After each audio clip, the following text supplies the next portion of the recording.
The Bacolod leg of the No Other concert was a bit special in terms of her guests and the new songs she performed in the concert.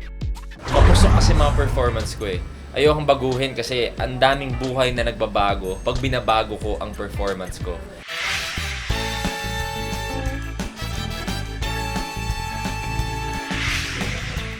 Yeah, and so far naman mukhang naman nagustuhan ng mga tao. So, whatever. Kumbaga, come what may naman yung mga performance ko. May mga instance kasi na bahala na ako.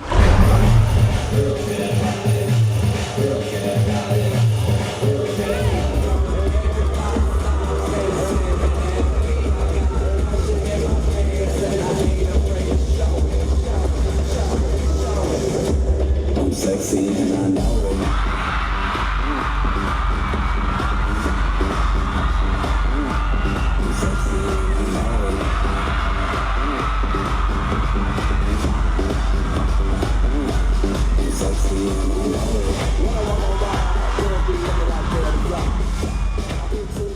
Finally, natupad na rin ang pangarap niya. And to some degree, nakikihati ako sa pangarap niya. Kasi it's a given na hindi ko rin kaya kumanta. Pero whenever I do the provincial shows, and may isang duet kami ni Ann, so kahit paano na-feel ko kung anong nararamdaman ng mga singer. Ito po ang best friend ko. Yes, for life. Pero ito ang kanta niya sa akin. Bakit ngayon ka lang? Bakit ngayon kung kailangan aking puso? Meron lang naman. Sana'y nalaman ko na darating ka sa buhay ko. Di Nakakailang. naghintay ako.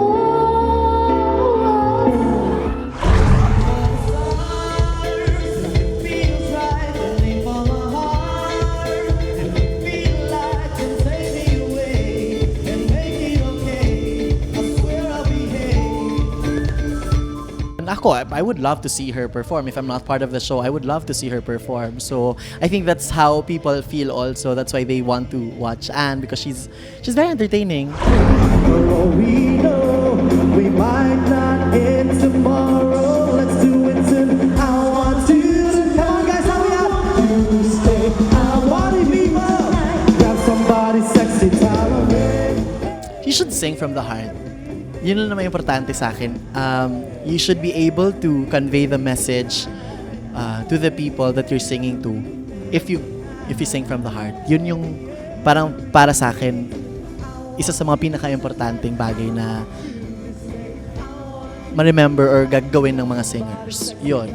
So regardless kung paano niya she could kasi sometimes kay mga singers technical masyado, we think of the notes if we hit it or not or whatever, yung mga kulot-kulot, but you know, sometimes we forget na we have to sing from the heart kasi yun yung maano mo yun eh, matatouch mo rin yung mga manunood mo kung or nanonood sa iyo if you get to do that.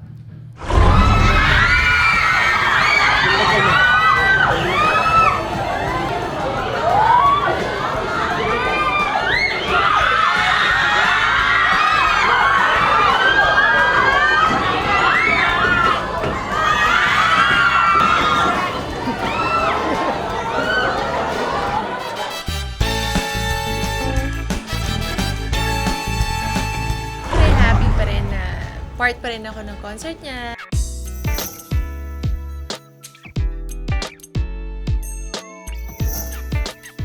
Nag-enjoy ako mag-perform, lalo-lalo na sa duet namin. Alam mo yung feeling na parang, ang saya lang. Tsaka nag-e-enjoy din siya sa performance niya. So, ang gaan-gaan kasama.